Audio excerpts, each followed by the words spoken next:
Hey you guys, it's Lauren. Welcome back to my channel. If you're new to my channel, I do Christian lifestyle vlogs, random shenanigans, things like that. And today we're going to be talking about clean entertainment, things that you can watch. This is going to be part one of a series that I'm doing. So I love watching TV and watching movies, and hopefully this will give you ideas about what to watch, whether it's by yourself or whether it's with your family, just something that you can watch so that you don't feel disgusting when it's over.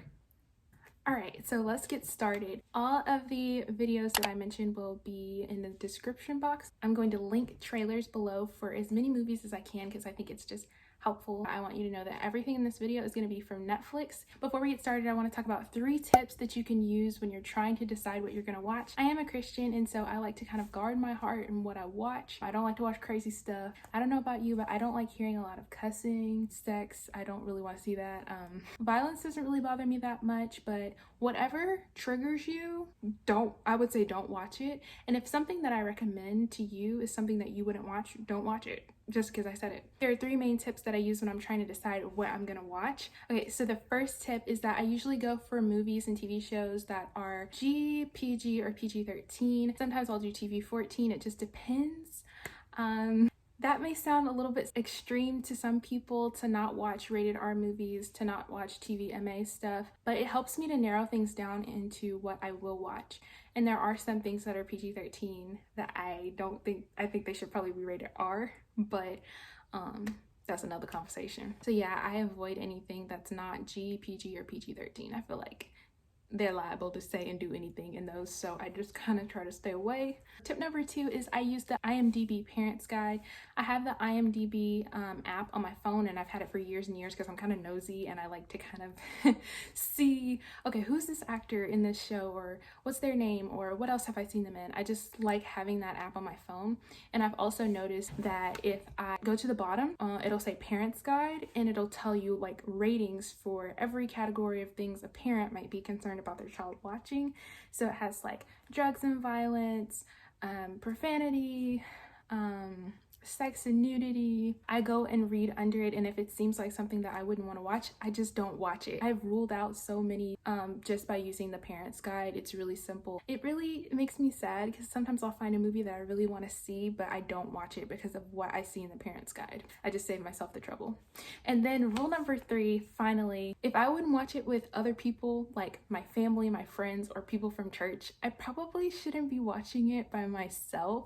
This rule you kind of have to take with a grain of salt because not everything is appropriate for kids, but that doesn't mean that it's inappropriate in general. So you kind of just have to watch that. And especially with documentaries, they might say some words that they just said it, and that just is what it is.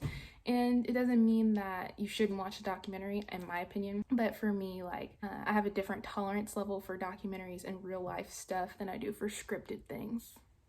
Okay, so a good like end-all question that I ask myself is, if Jesus was in this room, if he walked into this room, will we watch this show together, or will I be like scrambling trying to turn it off? You know what I'm saying? Like, I try to just be real with myself and say, should I be watching this? Is this helping me to get closer to God, or is it pulling me away from God? You know what I'm saying? So I really love this verse. It's in Proverbs, and it's Proverbs 24:3, and it says, guard your heart, for out of it comes the issues of life.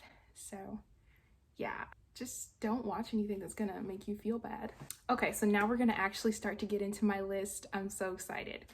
All right, so the first movie that I have is called Quiet Victory. So this movie is about a high school football coach that is diagnosed with ALS. He's going to continue to coach despite his disability. So as the movie goes on, his disease process starts to progress and it gets worse and worse, but he keeps going. It's a tearjerker, so make sure you grab your Kleenex. It is very emotional. I wouldn't really say this is a faith-based film, but it does mention that his faith in it. But it's a really good one, and it's really inspiring because it kind of shows you if this man was able to keep up with his dreams, then we certainly can without any disabilities.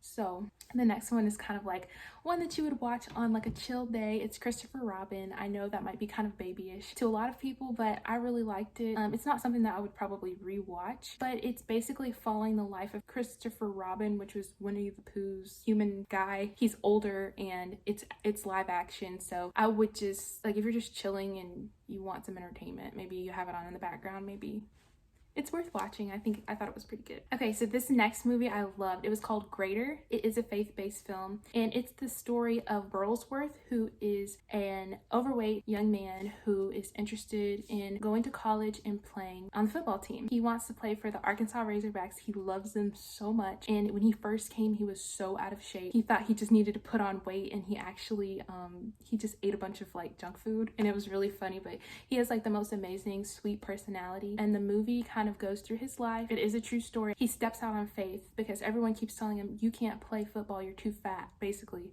and he does it anyway. So this movie was really well done. The acting is good. There's also like a spiritual like thriller type of element to it. Like there's this weird man who's like constantly whittling on wood, and he's so negative, and it's like spiritual. Like you should watch it. Okay, and one thing I want to say about these movies is I did not select anything because, you know, Christian movies are notorious for like having bad acting.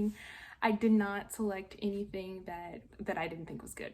Okay, I only put in what I would actually watch. So having said that, this next movie, I like it, but my mom does not like it. So I just want to warn you. It's called Full Count. It is a story of a young man who's getting ready to go to college to play a sport. Once again, I kind of like sport movies, but I promise you all of these are not going to be sport movies. This young guy, he is leaving from this really small town to go play baseball at college. So basically he's threatened by the wrath of people in this new college town. I wouldn't say people, it's just like one person. Well, it's a couple folks. They're like, they do not like him. So it has a lot of unexpected turns, and this movie really shows the wickedness of the human heart, how low you can go. You really can go low if you have hate in your heart. So, and this is definitely a spiritual thriller as well, and if I say anything else, it's probably gonna spoil it, so I'll just keep it at that. It's a good movie to me. My mom thought the acting was bad, but I thought it was good, so you can decide. The next movie is Good Burger, and Good Burger, I have to just tell you something. It is stupid.